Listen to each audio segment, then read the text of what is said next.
My channel ఇంటింటి గృహలక్ష్మి అండి. అందరూ బాగున్నారు? నేనైతే బాగున్నాను. ఈరోజు సండే స్పెషల్ ఇడ్లీ అయితే పెట్టేసుకున్నాను. ఇడ్లీ అయిపోయింది, దింపుకొని హాట్ బాక్స్లో వేసుకునేసాను.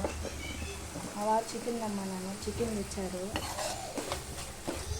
నూనె పోసి ఆలుపప్పు వేసి అల్లం పేస్ట్ వేసి ఎర్రగడ్డలు వేసి టమోటాలు వేసి టమాటాలు అయితే వేసాను. కొత్తిమీర కరివేపాకు వేసి చికెన్ అయితే వేసుకుంటున్నాను.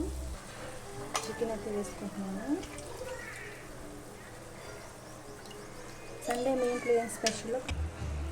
చికెన్ అయితే వేసుకుంటున్నాను.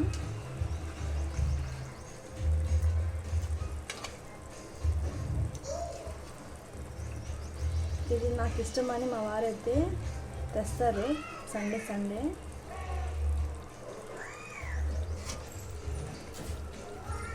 సండే తాడు వీలు కుదిరితేనే తెస్తారు.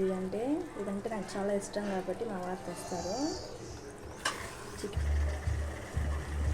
చికెన్ వేసుకున్నాను, కారం వేసుకుంటున్నాను, పసుపు వేసుకుంటున్నాను, ధనియాల పొడి, చికెన్ మసాలా,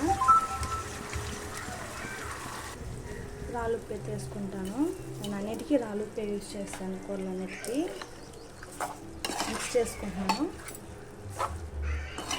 వాటర్ అయితే పోసుకొని నేను చికెన్లోనే ఉంటుంది కాబట్టి వాటర్ సిమ్లో పెట్టుకొని ఒక 5 minutes మూత పెట్టేస్తే వాటర్ అనేది అదే అబ్జర్వ్ అయిపోతుంది. 5 minutes తర్వాత తీద్దాము. అంతవరకు సిమ్లోనే పెట్టుకొని ఆ వాటర్ అనేది అంతా ఆ చికెన్లోనే యాడ్ అవుతుంది. ఓకే, 5 minutes తర్వాత తీస్తున్నానండి.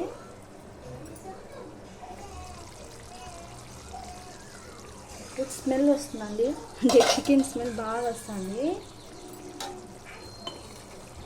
నీళ్ళైతే పోయలేదు నేను, చికెన్లో ఉన్న వాటరే బాగా అబ్జర్వ్ అయింది. ఇంకొంచెం ఉడికితే బాగున్నాను. ఒక 10 minutes. గరం మసాలా అయితే తెచ్చుకున్నాను, నా దగ్గర లేదు, షాప్కి వెళ్ళి తెచ్చుకున్నాను. గరం మసాలా వేసుకుంటున్నాను,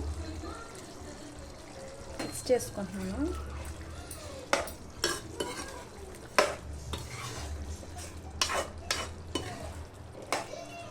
ఒక 10 minutes ఉడికితే ఆయిల్ అనేది పైన తేలుతుంది. బాగా ఉడికినట్టు చికెన్ అంతా బాగా లోపల బాగా మెత్తగా ఉడికినట్టు. ఇంకో 10 minutes మూత పెట్టేద్దాం. వాటర్ అయితే నేను పోసుకోలేదు. 10 minutes అయితే అయ్యిందండి. చూడండి, ఇక్కడ ఆయిల్ అంతా బాగా అబ్జర్వ్ అయింది కాబట్టి బాగా మెత్తగా ఉడికినట్టు. 10 minutes తర్వాత ఓపెన్ చేశాను. ఆయిల్ అంతా రిలీజ్ అయింది, అది బాగా ఉడికినట్టు. ఆపేసుకున్నాం. నా రెసిపీ నీకు నచ్చినట్టయితే లైక్ చేయండి, షేర్ చేయండి, సబ్స్క్రైబ్ చేసుకోండి. ఓకే అండి, బాయ్.